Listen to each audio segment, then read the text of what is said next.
I've got a lifestyle behavior change expert with me today. Never have had that a person like this joining me, but I like this because I hear so many people say, "Well, I can't get in shape, I can't beat this thing," and they've got really bad habits. So I'm excited to dig in with Jonathan Boulware today and talk about how he battled obesity for years and beat it, and how obesity actually took his mother's life, which made him dedicate his life to helping people find solutions for better health. And like I said, he's a lifestyle behavior change expert. I think a lot of people need this, and I'm excited to have you here, Jonathan. Thanks for being here. Joe, thank you for having me. I really appreciate it. Thank you. Good to So be tell with me you. about your journey, first of all. How'd Yeah, you, my journey began really with my mother. She had been battling obesity for years, and in December of 2013, she had been on blood thinners for congestive heart failure, and she had gotten a wound on one of her legs. And so at that time, we thought a wound, okay, she'll heal, but for some reason the wound wasn't healing. And in February of 2014, we put her into a rehabilitation center. And I was writing her these motivational notes, and Mom, when you get out of this, when you get home, we're gonna change our lifestyle, we're gonna do all these different things. And at that time, Joe, I had my own health scare because I was sitting in my office, and on the left side of my body, I just felt this tingling sensation that just went from my left foot all the way up on the left side. I thought I was having a stroke. I thought something was wrong with me physically, obviously. And so I threw water on my face, went to the doctor. Doctor said everything's fine. But I was so angry with myself because at that time I was close to 300 pounds, and it had to be because of my weight. And so I told my mother, so we're shared that experience with her, and we're going to work through this together. And so I kept writing her notes about for herself and for me. And in April of 2014, my last good conversation with her, she said, told me, Jonathan, this is not going to help me. Your notes are great, but I can't do this. My body's winning this battle. Please continue this forward for yourself and for your family. And 2 months later, she passed away. And it was in that moment of June of 2014, I had made the decision that I'm gonna find out what is it about lifestyle that we can't change it, even if we know it'll save our lives. I had a young daughter, I had a beautiful wife, and it still wasn't enough. And so that's when I made the decision to really focus in and hone in and make that a big part of my life. and did you immediately start taking action at that point? No, to be honest, I didn't. I know for the first year with my mother passing, I just kind of went in this. I stated that to myself, but I really didn't do anything. And then I just heard my mom's voice and her voice in my head. And so then I went back to my notes and I started reading my notes. And then eventually that got me off my butt and to get moving. And I turned that into a self-published book. And then I went down the path of, well, I need to have knowledge. I want to have knowledge. I became a certified personal trainer, health coach, level two master coach, and a behavior change specialist because I wanted to answer that question, why can't we change our lifestyle behavior? And then through that time, my own experience, I think I've answered, now I can answer that question. And why is this so difficult for people? What's the problem? Why can't we just, hey, I'm going to eat healthy and I'm going to move every day, push some weights, jog a little bit? What's so hard? Is it mental? What's the problem? Yeah, a lot of it's been so two main reasons. Well, the first thing people think is, well, is I have a lack of willpower, lack of discipline, lack of motivation, and none of those things are true. Those are certainly assets along your lifestyle change journey, but really it's for two reasons. Number one, studies show that anywhere between 50, and some show as high as 70% of your behavior is driven by automatic habits. Things that you are not even aware that you're doing that at one point was an intentional behavior that you've done over and over again that have become a habit. And so it's really important to recognize the things that you do automatically that may be damaging your health. The other thing is what I call justification habits. And those are the habits that you're fully aware that you should not be doing, but you find a way to say, I'm gonna go ahead and eat this because tomorrow I'm gonna work out or I'm gonna start next week or I've had a hard day. So you look for ways to make you feel good about your decision. And so a lot of that behavior is ingrained, the neural pathways are formed in your brain, and those are things that you do. So people say, well, why don't you just change your habits? Well, part of that problem is, and I'll tell it this way, when you go to the doctor and the doctor says, Jonathan, you're overweight, you got to lose weight. And it gave you something like the Mediterranean diet and move your body. And anyone that's been to the doctor that has to lose weight, you know you have to lose weight. The problem is they don't answer the question of, well, how do I deal with the fact that I look in the mirror, I'm discouraged? or I'm stressed out, or I don't feel like I have enough time, or I feel overwhelmed, and all these things that rise up to say that you can't do this. So the first thing you have to do before you even get on a treadmill or start a new nutritional plan is you have to put together a plan to deal with those obstacles that are going to rise up and say you can't do this. And so that's the first place to start. One, your habits, but first, really changing your personal culture so that you are in a better position to take on any new habit that you want to start. And those obstacles that sidetrack you from the goal, is that start with a little voice in the head? Well, yes, I mean we all know it. So when I do my workshops, so one of the things I'll say is, what for those of you that want to change your health, what stops you? And most of the time, it's time, stress. I don't know where to start. I don't know what to do, and discouragement. I feel really overwhelmed to think I have to lose this much. So yes, those things that come up are the voices in their head that say, "I can't do this. I'm too I like stressed to out." call I like to call that voice when it's negative like that the devil. That's the It is the devil devil. telling you to do It stupid is. things. Don't eat more bonbons. You already ate five. Why don't you just eat 10? That's Right? exactly right. What you eat, Ted. That's exactly right. And so those are the things that you have to start with first. Not that you can't do, things at the same time. However, if you don't take on those obstacles, any nutritional plan, exercise plan you start will you'll stop long before it's had a chance to reach and have an impact. I like that. So starting off, we're already going to address there's going to be temptations. There's going to be moments you feel negative. There's going to be moments you don't want to do it, right? So you're addressing that ahead of time. I like that, especially when you give things a name. Now it's like, oh, yeah, that thing's happening. We expected Yes, this. This is all part of the plan. That's good. So, what is the recommendation for the average person? Because the average person nowadays is overweight in the United States. it is. Uh, so they got a game plan, but they know all the negative things could happen. What's the plan? Like, what sort of things for the average person would you recommend? Well, what I do is I have a step-by-step program. So let me share the first five. The first five steps is you have to build a foundation for change, meaning that you have to build just like a house needs a strong foundation to be built to withstand um, t bad weather, storms, or whatever the case may be, to keep you safe. It's and the first thing about building a house is a foundation. Well, the same thing with lifestyle behavior change. So the first thing is you have to be aware that you have a problem to solve and then acknowledge it. Because a lot of times you're not aware that you have a problem to solve, and well, I'm okay. There's nothing really wrong with me. Yeah, I got a few pounds, but I can afford to eat this. So you have to be aware that you have a problem to solve and then take ownership of it. Second thing is you have to know exactly what the problem is, because a lot of times you can focus your energy on something that really is not your problem. So in my case, for example, I ate late at night, but my real problem was when I got off of work and I wanted to decompress, my mind went to that justification habit of how can I justify it that I can eat late at night, and my number go-to was I'll be good all next week. And so you have to Mm. know exactly what your problem is. The third thing, which is probably one of the most important in the first five, is your why. Your why is so critically important. It's not a goal. Your why is that thing that is so emotional that says, I'm going to change my life because of this. And for my why is my daughter. My daughter, I wanted to be here for my daughter. I did not want her to grow up without a father or father that was not functional. And so your why is that your best friend. It'll be there beating back that adversity that rises up and says you can't do this.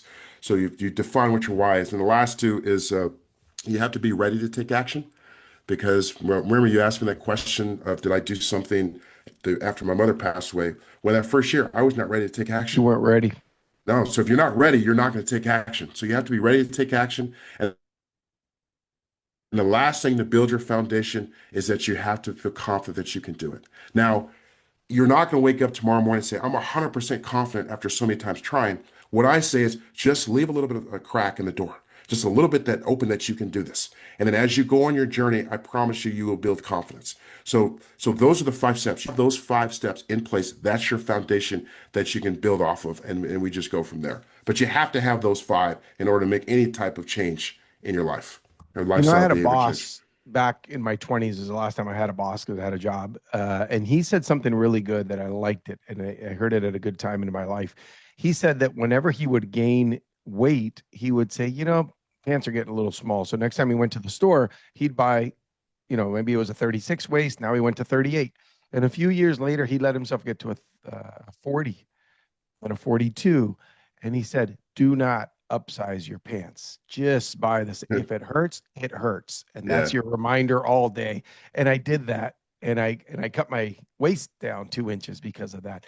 Um, when you see people that, well, you lived it. You lived it with your mom. You lived it with yourself. How does it work? Because I've never been obese, so I've never understood it myself personally. But I'm wondering, is it because as a little kid you were already overweight, so that became your norm, and is that what happens to a lot of people? Because I have no idea. Do you go from healthy kid to healthy adult, and then all of a sudden people go overweight? Because if that happened, I think people would realize like, whoa, I'm looking different, I'm feeling different, my pants are Right. tight. How does it work? I think obviously it's different for different people. I mean, it could be your environment, how you grew up. Hey, I was taught to love food, cook food, and celebrate with food. Could be the fact of what you were taught as a child, as far as habits.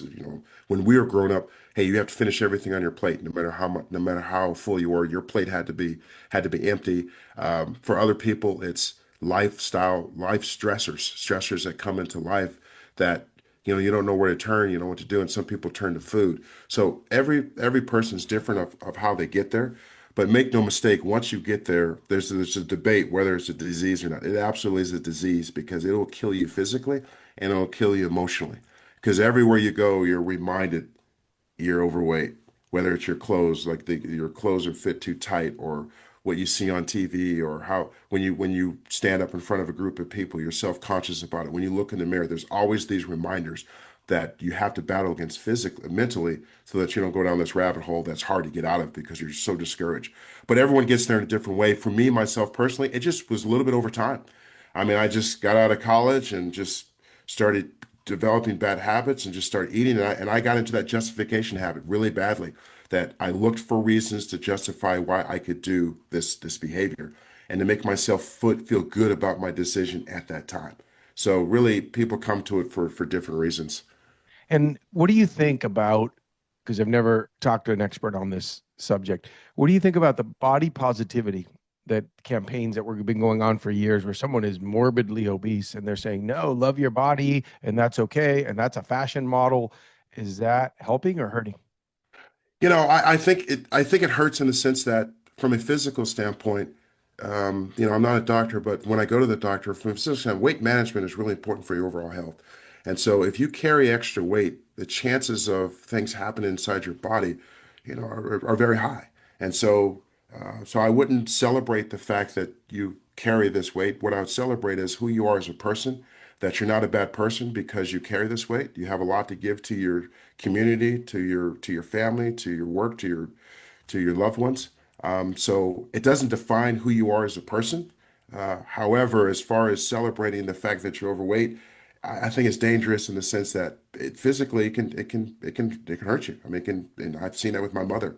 And so I would say that, don't celebrate the fact you're overweight, but celebrate the fact that no matter what your size is, you have a lot to contribute to society. Yeah. I'll be honest, maybe this gets me canceled, but when I owned my business, I could not hire morbidly obese people in my warehouse at all. Hmm. That was a huge criteria. First of all, you're going to climb up this ladder, Right, narrow ladder, narrow hallways, and you got to move all day. right, These young people that I hired, some older, they moved. They right. ran through that warehouse. And I remember being asked to hire someone, a friend of the family. And I said, I can't hire him. The guy's like 400 pounds. I mean, I don't even Right. know if that ladder could take it, but even if it could, he's going to move slower than the 180-pound guy. So unfortunately, society's going to judge, employers are going to judge, right? And believe it or not, yes, very much so. If you walk into any type of job and you're morbidly obese, no question, people are going to judge you. And this person not disciplined, they don't take care of themselves, they obviously don't care, all of those things. But surprisingly, the person that's doing that job, they're going to feel very uncomfortable as well too. I mean, because they're going to be in an environment where they have to do things where they know physically it'd be very difficult for them to do. So subconsciously or even very consciously, they're going to be very sensitive to that, and it really does hurt you mentally when you know that you can't do what you want to do, and you assume people are making fun of you or talking about you and not in a positive way. And so I'd be surprised if that person, if you did hire them, stay in that job for a long Yeah. period of time because of that. Yeah, they'll notice they're at the bottom of velocity and movement and all that, so they'll feel it. Um, thing. Here's something interesting. I'd love to get your thoughts on this. Years ago, we have four kids, so we've been in all sports you can imagine. And probably 12 years ago, one of our kids was playing soccer. We started a like a WhatsApp group, and one of the parents, we were coordinating who's going to bring snacks what day. And one of the parents said, please, please, whatever you do, don't bring healthy snacks. These are kids. Let them live a little bit. The problem that I instantly saw with that is that if that's what that's created as a child, then when does it start? Do you have to then wait till you're 30 or 20 or you're really in bad health to make that change? What are your thoughts on getting kids to make these healthy habits to avoid the Oh, problems later? 100%. You know, my wife and I talk about all the time. We wish we'd have done a better job with our daughter. My daughter's very fit, but wish we'd have done a better job teaching her about the importance of proper nutrition. That is where it starts. That is where it starts. That's where the education starts, the habit starts. All of that starts being a child. I don't know the stats up to. I've looked at it a few months ago, but childhood obesity, childhood people overweight is increasing in this country and worldwide. And so really it starts there. And it's really important that we teach our children that, look, yes, you certainly can have things that are unhealthy because they taste good, but it's important to start healthy habits now because they're much harder to break, Yeah. especially in today's world where you have a lot of things that keep you on the couch, like 200 channels and video games and Netflix. computers and phones and all, and as opposed to when I grew up and you didn't have all those things and you were outside playing all the time. And Yeah, so, that's a huge one. You know that we were poor. I grew up just outside of Oakland, California, and we didn't have cable. And so my childhood was fantastic because I lived in a bad neighborhood, but I played outside all day because when you don't have cable, all you have is the bunny ears and yeah, there's nothing to watch. that's You right. know, That's right. And running around playing all the yes, time. Yeah. PBS on a weekday, on a Saturday morning, we had cartoons, but it was, hey, go outside and play. And I was a kid knocking on every door because the other kids had cable. So I had to sell them on, let's go do this thing. Let's go throw rocks. Let's go burn something. Let's go Yeah, run around. absolutely. Yeah, we're Yeah. outside all the time. So it was a lot easier to stay healthy. Yeah. Another thing that I read years ago, and we implemented this with our children, is when a kid cries, don't say, oh, come on here. Let me give you some candy. Let me give you some food. It'll make you Right. feel better because now you're connecting this. Is That's right. that what you see with people that you work with? They've made this, you said, right? You get off work, you need to decompress, and that food late at night made you feel better. Is that a thing that happens? Yeah, no, it is. When you go back to the child, because you're teaching them early on, hey, to reward yourself with food. And typically it's not rewarding yourself with, chicken and broccoli. You're rewarding yourself with food that tastes good. And so that behavior gets just reinforced and reinforced and taught to them so that when they get older, when they have stress or want to reward themselves, it's always food and it's not typically good food. And if you don't, work out and do things or eat the right way to compensate for those times you're eating poorly, then that's how the weight comes on. And so, really, and that for children, that's where it starts. And for adults, it's really important. Uh, and this is hard because your environment, because your kids don't always, if you want to eat healthy, your kids don't always want to eat healthy. So it's important to try to do everything you can in your environment so that the family's eating healthy. The family goes on walks together. Now that's easier said than done. That's not always possible. And so I encourage my clients to really work towards that environment because your environment will have a very big influence on whether you're able to make a lifestyle change. Not just the physical things that are in your environment, like the food, but the people that you surround yourself with. Now, sometimes you don't have a choice. And so if you're in a relationship where the other your partner doesn't support that, that's very difficult. Yeah. But your environment will have a very big influence on whether you'll be successful or not. So I do everything in your power. And your environment could be as simple as you have your TV, big TV, and your couch. When you come in, the first thing you do is turn on the TV, sit on your couch. That could be your environment that gets reinforced. So really, we spend a lot of time talking about how can you reinforce your environment or change your environment to Mhm. support the person you want to become. I'm going to guess what you teach then probably has more stickiness and more staying power than, hey, go exercise and eat well. Because you're talking about real life things. You get home from work, nobody's there. You're not at people's houses pushing them. But if you taught them to get rid of those bad habits up That's front, right. That's right. As a and matter of fact, I don't really talk about food. I only talk about food in the sense of It's important that you eat the nutrients that your body needs in order to keep you healthy, and moving your body more than just as it's more than just about losing weight because there's so many health benefits. That's really all I talk about because those aren't the things that stop you from being successful. It's I'm so stressed from work. I come home, all I want to do is sit on the couch. You've got to develop a plan for that. You know that's going to happen. Let's develop a plan for that. Because if you solve that, then it's much easier than to fix the food and the working out because you'll naturally want to replace that. And so that's really where we spend 95% of our time talking about those things because honestly, 90% of the time, that's where people fail. Yeah. It's those things. I want to ask about taking small steps, especially in the beginning. And I'll tell you one of mine. I let myself get a little bit out of shape after my wife and I had our first two kids. We later had two more, and by then I stayed in shape. But, two little kids in diapers.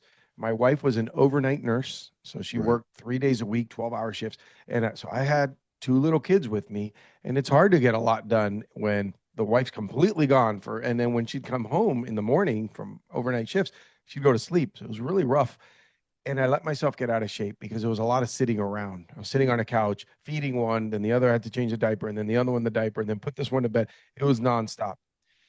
And then I realized something. I sit on the couch with them and we watched whatever. I'd put on baseball and we'd watch a baseball game. And I remember saying, I can't keep living like this. I don't feel good. I'm starting to get a little out of shape. I'm starting to get chubby. So I gave myself this little goal. It was during the commercial breaks of baseball games, because that's what I used to watch. I have to do something.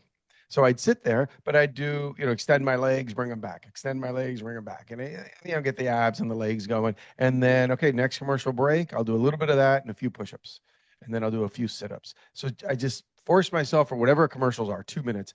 Is that a good start? Is it a good way to just start small? How do people actually start the exercise part of working? It is an absolutely fantastic way to start. And I'll tell you why. The reason why most people fail when they want to make a lifestyle change or lose weight is because they will say, okay, starting tomorrow, I'm going to get up, I'm going to eat healthy all day, I'm going to come home, I'm going to drop my bag off at the door, I'm going to get in my car instantly, I'm going to go work out and exercise. And that lasts maybe a week, 2 weeks, if they're lucky. And the reason why is because it's not been their behavior for years. And to think that you can take on all of that and then change your lifestyle that quickly is just not realistic. For some people, maybe they can do it. They're great. But for the majority of us, that's just not possible. So what you do is what you just described is you start with small baby steps, micro goals. And you have to recognize the importance of that. And let me just start with something that ordinarily I would not have done that I'm doing now. So when I'm watching TV, I do a little bit of exercise during the commercials and celebrate that victory. And then eventually let me add to that, add to that, add to that. But the key, Joel, is to recognize that baby steps lead to huge transformation over time. And so you have to convince people, one, the value of doing baby steps, but two, to be patient and not to want, which is hard for us. We're an instant result sort of society right now, is to understand that you're getting healthier as you're making these decisions, even though you may not see it tomorrow. And just to give yourself plenty of time in order to achieve the goals that you've set for yourself. So, absolutely perfect way to start. And the last thing I would add to that is be able to recognize progress, redefine how you recognize progress, meaning that instead of looking at the scale, because I tell people, like, Mhm. we're not even looking at the scale. Yep. One, it's not a good representation of how healthy you are anyway. But a better way to measure progress is, hey, I used to eat 5 meals horribly. Now I eat 4 meals horribly. That's progress. That's something to celebrate. And let's just build from there. So, yes, baby steps, micro goals, small wins, huge in transformation in lifestyle change. Huge. I run a 31-day boot camp for men. It's not fitness necessarily. I do put a challenge every day, and one's a mental one and one's a physical one. But I'm not a trainer or anything like that. But people are often surprised that I'm not talking about we're going to transform your life in 31. It's not sensational. I'm the world's worst marketer. The guys who do it tell me it's very powerful, but they're surprised. They didn't expect this because what we do is very simple. There's a daily exercise every day, and then there's a mental one, but that's it. So I'm glad I'm preaching to the choir here, and you're preaching back to the Absolutely. other choir here. It's these micro steps. Look, BHAGs, big, hairy, audacious goals, great, fantastic. But I think it's way more valuable to do what you said, to have a little micro goal. Today, I'm going to go walk around the block once. Yes. Tomorrow, maybe I'll do twice, and then the next day, three times, and then I'll hit the four, and then I'll stay at four for a while. You could do that for 2 weeks. That's phenomenal. I'm more impressed with that than going to the gym, like you said, for a whole 2 weeks. Absolutely. And to recognize the value in that. So a lot of people they don't recognize the value in it because, and I didn't either. I would start that and you look and you judge by looking in the mirror and say, well, I still 3 weeks later, I still look the same. But then I started to realize, but my body's getting healthier. I'm going on a Mhm. 30-minute walk instead of sitting on the TV, even though I can't see it. Mhm. Inside, I know my body's getting healthier, and that's what helped me. And so you have to have some sort of positive affirmation or what I call your countermeasure. When that adversity strikes, what's your countermeasure that says, nope, nope, no, you're not doing this today. I had a good day today, even though I had a good day today, even though I wanted a better day, I had a great day today. And so you have to have those countermeasures as well, because that voice going to rise up and say, "That's not enough. What do you think you're doing?" No, just go. You got to have your countermeasure to beat that back. Yeah, I always say that we have a little angel on one shoulder and a little Yes, devil on the other. yes, that's Start exactly right. shutting that little devil down because he's talking a bunch of crap and it's not good for you. And the way we talk to ourselves, like you just said, is very powerful. Someone got me thinking about this once. I was nervous about something. I had a, I'm very scared of the water. I came to this country on a boat from Cuba when I was a kid, and it was rough seas. We were there for 12 hours. So I have this trauma of the ocean, but I wanted to beat it. So I wanted to get scuba certified. And somebody convinced me that every time I think about it, I would wake up in the middle of the night for a month before I went on this first dive. My heart would race. And they said, look, the way you feel is nervous, right? What's that feel like? Sweaty hands, heart racing, butterflies in your stomach. They go, what does excited feel like? And it's the exact same symptoms, right? Yes, Your yes, stomach is like that, your chest is pounding. They go, start using the word excited. And man, when I yes. did that, excited is a positive word, nervous is a negative word. And just like that, when we start thinking, and I'm sure that you just said it, that's what you help people think through. I'm impressed. These are the things that I think give lasting change. So I saw your website earlier. Let me pull it back up. It is you can beat obesity.com. It's long, That's but those correct. are all easy words. You can beat obesity.com. And what do people go on That's here correct. and do? What's the program that you offer? What would they see? Well, the first thing I do is when they come to my website, as you can see, I share a lot of my photos with me being obese, only because I remember my dad telling me, "Hey, are you sure you want to share those?" And the reason why I do that is because community is so important when you're dealing with obesity. That people, it really with anything, I think community is really important. But I want people to come to my website, and the first thing they see is, he understands, he gets it, and then I share my Mhm. progress through that process. But on You Can Beat Obesity, I talk about the lifestyle change program that I have in place. I have a blog there, and then I have my group coaching because it's where I walk people through building their lifestyle behavior change plan specifically to their lives because every individual life is different, and we want to make sure that your plan is built around your life, especially your starting point. Where you start is really important. And so you get all that information there. You can beat obesity because I've made that promise to my mom that I would do whatever I can to help myself, my family, and others, whoever that deals with this, because it's such an ugly disease. And for those months of the program that you're working together, I think you told me earlier you jump on a call with them. Is that how you start the process? Yeah, what happens is, so I want to make sure that the program is a match for the person, so they can jump on a call or they uh, sign up with me. But I'll talk to them just to make sure they understand what we're going to do. That it's 3 months to build your program. We could build it a lot sooner, but I want to make sure that you have your lifestyle that you can use for the rest of your life. And a great starting point. And we talk about your countermeasures and all these different things. And honestly, Joe, one of the first things that I require people to do is you're going to be surprised that a lot of people don't like to do this is go to the doctor and understand where you are inside your body because you truly don't know how healthy you are until you know what's going on inside your body. Do you have pre-diet? Are you pre-diabetic? Do you have high blood pressure? Where's your cholesterol? All those different things because you can feel great, but inside there could be a lot of things that are happening that that could cause you harm. And so we need to understand where that is. So we just build your plan, and then so that way I don't want to see you after that. I want to have your plan that you can take for the rest of your life, and it'll sustain you. Then it just becomes who you are. It's no longer a plan, it's just how you live your life. And you said also, so there's that one-on-one a little bit, but then there's also community and what happens. So people are in that program, you build it with them. There's accountability, there's check-ins. What's the There, community part? Are yeah, they there's chatting with each other? Yeah, they're chatting with each other. There's accountability.